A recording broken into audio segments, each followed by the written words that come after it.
అందరికీ నమస్కారం. సుధామా శతకంలోని 80వ పద్యం. కర్తవ్యము పాలింపక ధూర్తతబచరించు జనుల దోషములెల్లన్ గుర్తుగదలపుల జొన్పుచు నర్తింపగ మోహమాయ నడుపు సుధామా.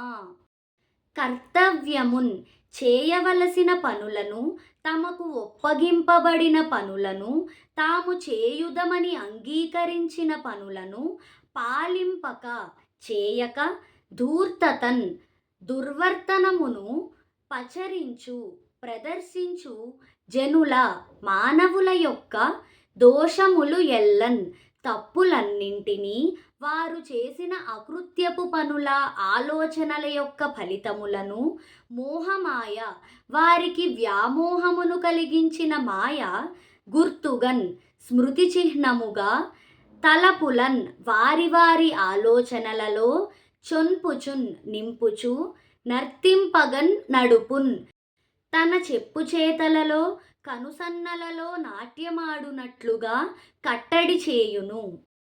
అంటే, ఓ సుధామ, తమ కర్తవ్యాన్ని అనగా డ్యూటీని, చేయవలసిన పనులను, తమకు ఒప్పగింపబడిన పనులను, తాము చేయుదమని అంగీకరించిన పనులను నిర్వర్తించక, ధూర్త కృత్యాలను, లంచాలను ఇవ్వడము, పుచ్చుకోవడము, కావలసిన వారితో ఒక విధమైన వ్యవహారము, పరులతో వేరొక విధమైన వ్యవహారము నడిపించుట మొదలైన దుర్మార్గపు పనులను చేయువారికి వారి చెంతనే ఉన్న మోహమాయ ఆయా తప్పులను, భయాలను వారి మనస్సులపై స్మృతి చిహ్నముగా ముద్రించి తన చెప్పు చేతలలో నాట్యమాడునట్లుగా చేయును సుమా.